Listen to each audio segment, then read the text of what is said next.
Hello everyone, welcome you. स्वागत करता हूं फिर से हमारे यूट्यूब चैनल विजडम वेल्थ में।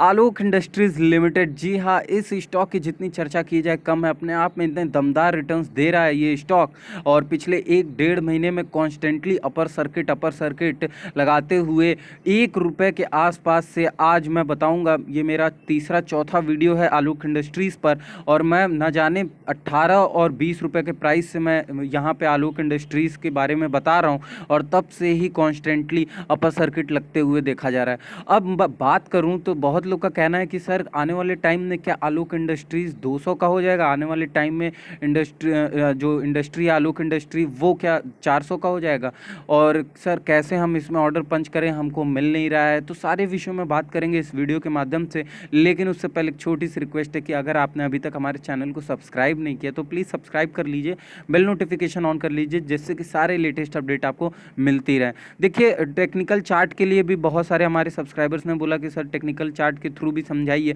तो मैं उसको भी लूँगा अभी थोड़ी देर में। लेकिन उससे पहले मैं बताना चाहता हूँ कि जो डिलीवरी क्या हो रही है, डिलीवरेबल क्वांटिटी जो है, बहुत लोग बोल रहे हैं कि एकदम ही नहीं मिल रहा है। तो देखिए, यहाँ पे मैं बताना चाहूँगा कि कुछ लोग को तो कुछ ज़रूर मिल रहा है, लेकिन हाँ, वही है कि जहाँ पे 1-1.5 करोड़ ऑर्डर पंच हो रहे हैं, वहाँ पे 10-20 लाख जो होता है वो ऊँट के मुंह में जीरे जैसा होता है।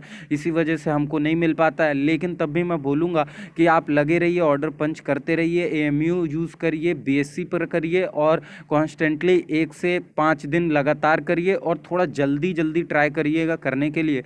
और चलिए, सबसे पहले मैं बता दूं कि जो 18 तारीख को जो ट्रेडिंग हुई है और 17 तारीख को जो ट्रेडिंग हुई है, उसमें क्या रोल रहा है आलोक इंडस्ट्रीज़ का, जो नंबर ऑफ़ शेयर्स हैं और नंबर ऑफ़ ट्रेड्स हैं।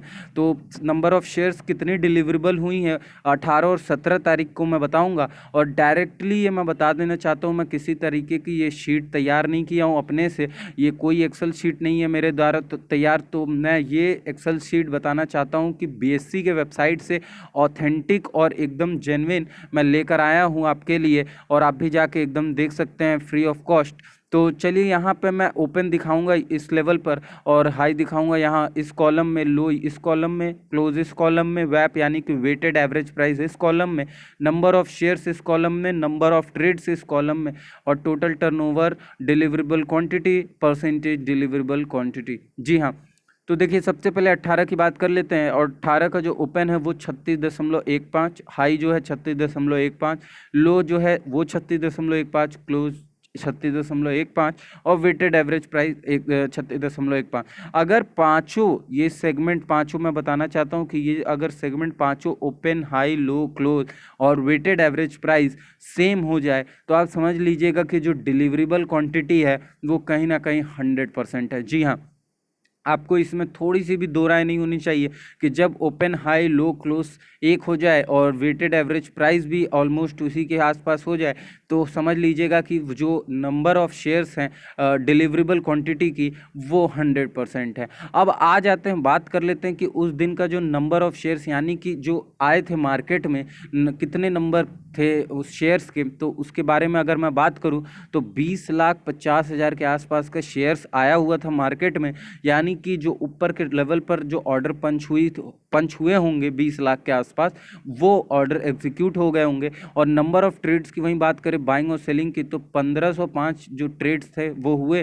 टोटल टर्नओवर की वहीं बात करूं तो ये टोटल टर्नओवर मिला है कंपनी को इस नंबर ऑफ बाइंग और सेलिंग से 7,40,98,064 के आसपास। डिलीवरेबल क्वांटिटी की बात करें तो जी हाँ, 20,39,740 के आसपास का। यानी कि कुल मिला के अगर देखा जाए तो नंबर ऑफ शेयर्स जितने थे, वो नंबर ऑफ शेयर्स और डिलीवरेबल क्वांटिटी, यानी कि दोनों इक्वल, और जब दोनों इक्वल हो गए तो जो परसेंटेज डिलीवरेबल क्वांटिटी होगी वो जाहिर सी बात है 100% होगी। तो ये चीज़ मैं बताना चाह रहा था आप लोग को वीडियो के माध्यम से कि 18 तारीख को जो ट्रेडिंग हुई है, 17 तारीख को जो ट्रेडिंग हुई है, वो अपने आप में बहुत ही भारी भरकम ट्रेडिंग दिन थी और लगातार मैं चार्ट डेट को दिखाऊंगा आपके सामने कि जिनका कहना था इसमें भी बहुत लोग का कहना है कि ऐसा नहीं है, ये पेनी स्टॉक है। तो पेनी स्टॉक मुझे नहीं समझ में आता, पता नहीं किस हिसाब से आप लोग बोलते हैं पेनी स्टॉक। 7,223 करोड़ का इसका मार्केट कैप है और अगर 7 करोड़ 2023 का मार्केट कैप है तो आप समझ सकते हैं कितना बड़ा मार्केट कैप है। और जिस हिसाब से यहाँ पे सिचुएशन आ रहा है, पेंडेमिक सिचुएशन, वो डेली के डेली जो पेंडेमिक सिचुएशन से संक्रमित बढ़ रहे हैं, आप समझ सकते हैं। तो जो डिमांड होगी पीपी किट और जो मास्क की, वो कितना बढ़ेगी। और जैसे जैसे मास्क और डिमांड बढ़ेगा इस पीपी किट का, वैसे वैसे प्रोडक्शन तेज होगा। तो आपको ये चीज़ें भी देखनी होंगी, फंडामेंटल के साथ साथ आपको एनवायरनमेंट के हिसाब से भी सोचना पड़ेगा, तभी जाकर आप कहीं अच्छे निवेशक बन सकते हैं। अब यहाँ पे 17 तारीख की मैं बात करूँ तो 17 तारीख का मैं ये पाँचों सेक्शन में एक बार मैं बताना चाहता हूँ कि जो नॉर्मल और जो एवरेज जो प्राइस है वो है ओपन हाई लो क्लोज का 34.45 और वेटेड एवरेज प्राइस जो है वो है 34.45। तो जी हाँ, यहाँ पे भी इसका मतलब जैसा कि मैंने बताया कि जो डिलीवरेबल परसेंटेज होगा वो 100% होगा। यहाँ पे 19,84,000 का यहाँ पे उस 17 तारीख को आपको नंबर ऑफ़ शेयर्स मिले थे। 1638 जो ट्रेडिंग थी वो 1638 हुई थी और यहाँ 6,83,50,281 का टोटल टर्नओवर देखने को मिला था कंपनी को। और यहाँ डिलीवरेबल क्वांटिटी की मैं बात करूँ तो 19,84,000 का यहाँ पे डिलीवरेबल क्वांटिटी था और 100% अगर परसेंट के बात करें तो 100% यहाँ पे डिलीवरेबल क्वांटिटी देखने को मिली थी। सेम वही सिनेरियो है 16 तारीख को, सेम वही सिनेरियो है 15 तारीख को। और आप देख सकते हैं यहाँ पे मैं पूरा ना दिखाते हुए डायरेक्ट दिखाना चाहता हूँ डिलीवरेबल क्वांटिटी। आप देख सकते हैं पूरी तरीके से 100% माल जो था वो उठ गया था। लेकिन अगर मैं कंपेयर करूँ 18 और 17 तारीख से 16 और 15 तारीख को, तो आप देख सकते हैं कि इन दोनों डेट में जो नंबर ऑफ़ शेयर्स थे वो काफ़ी अधिक थे। 25 लाख के आसपास, यानी कि मैं बोलूँगा 25.5 लाख के आसपास का शेयर 16 तारीख को उठा था और 15 लाख का शेयर जो है माफ़ करिएगा 15 तारीख को जो शेयर था उसका वैल्यू था 34,10,842। यानी कि नंबर ऑफ़ शेयर्स जो थे वो अपने में ही ये दोनों दिनों में बहुत ज़्यादा थे और उससे टर्नओवर भी अपने आप में बहुत ही ज़्यादा देखने को मिला है।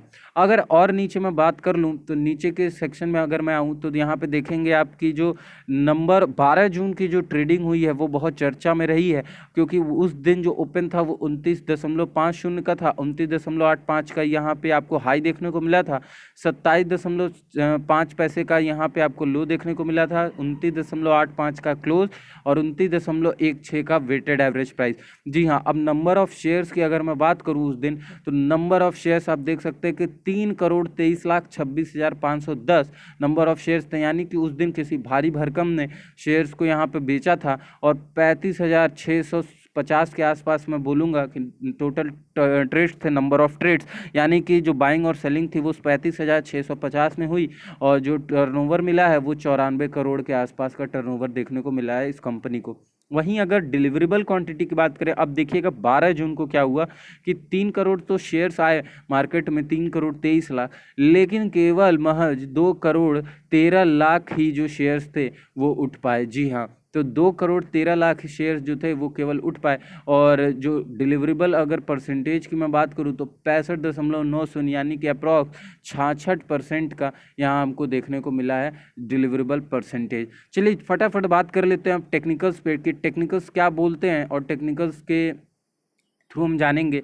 देखिए हाँ, आलोक इंडस्ट्रीज़ लिमिटेड का मैं वन डे का यहाँ शेयर माफ़ करिएगा टेक्निकल चार्ट लगा के रखा हूँ एनएससी का। और यहाँ पे आप देख सकते हैं कि मार्च और फरवरी के बीच में कहीं आसपास वहीं से लोअर सर्किट का यहाँ पे शुरू हुआ था माहौल और लोअर सर्किट लगा अप्रैल तक। जी हाँ, यानी कि अप्रॉक्स अगर मैं बोलूँ तो 10-20 ट्रेडिंग सेशन में पूरी तरीके से लोअर सर्किट देखने को मिला। और उसके बाद जो बाउंस बैक आया, जैसे ही पता चला कि जेएम फाइनेंस और आरआईएल मिलकर इसमें शेयर लेना शुरू करेंगे, तो ये तो ऑलरेडी न्यूज़ आ रही थी बट कंफर्म नहीं थी। जैसे ही कंफर्म हुआ एनसीएलटी द्वारा या नेशनल कंपनी लॉ ट्रिब्यूनल, और उसने बताया कि नहीं ये सारी चीज़ें होनी है, तो आरआईएल और जेएम फाइनेंस का ये जो आपका बोलेंगे कि एक साथ का जो लेने का ये आलोक इंडस्ट्रीज़ में स्टेक का जो बात था वो कहीं ना कहीं पूरी तरीके से साबित हुआ। और उसके बाद से अप्रैल से ही आपको इसमें अपसाइड देखने को मिलेगा, और उसके बाद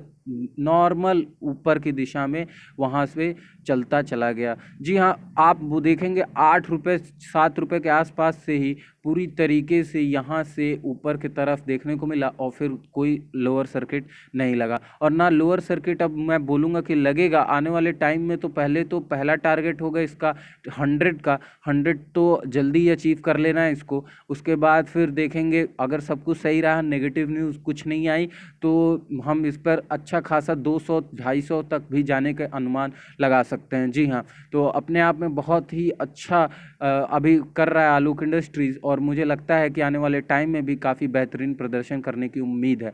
तो इस वीडियो से आपको अगर अच्छा लगा हो, वीडियो से कुछ पता चला हो, कुछ भी नॉलेजेबल बात, तो वीडियो को ज़रूर लाइक करिएगा, सब्सक्राइब करिएगा हमारे चैनल को, बेल नोटिफिकेशन ऑन कर लीजिएगा, जिससे कि सारे लेटेस्ट अपडेट आपको मिलती रहें। धन्यवाद।